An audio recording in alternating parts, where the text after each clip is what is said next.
Now, the Trump administration has reportedly asked Israel to stop its strikes on the Syrian military forces in the country.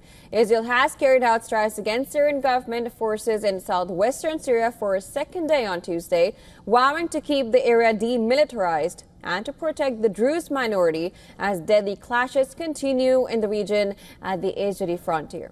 Syrian government forces have been deployed in the southern province of Sweda, where violence continues despite announcement of a ceasefire earlier. A war monitor said that more than 200 people have been killed in several days of clashes. The government led by Ahmed al-Shara has deployed troops to the area after clashes between Druze fighters and Bedouin tribes killed scores of people.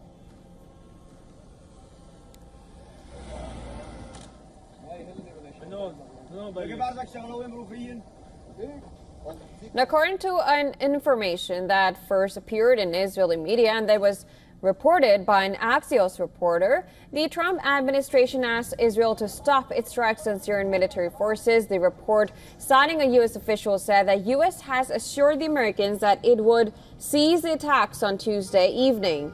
Now, the Axios also reported that Syria had informed Israel in advance that it was sending tanks to Sweda and clarified that this was not an action directed at Israel, rather an attempt to restore order in the internal conflict.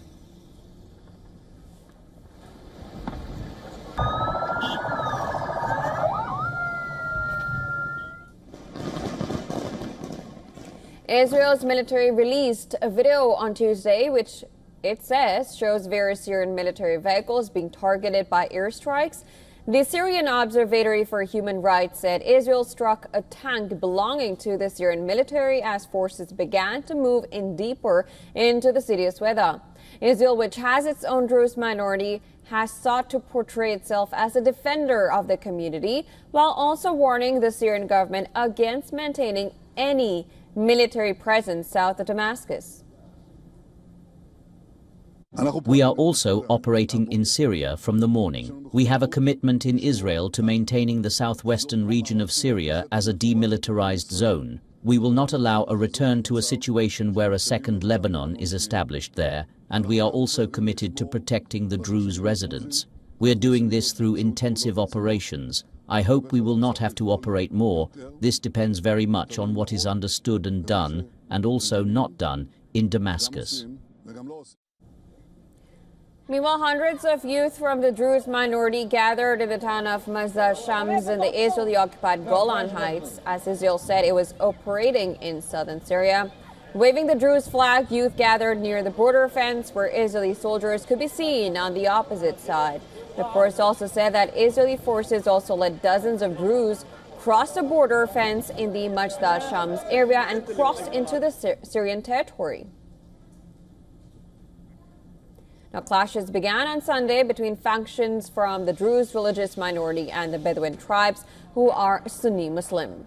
The Druze are followers of the esoteric religion that split from Shiite Islam and are mainly found in Syria, Lebanon, and Israel.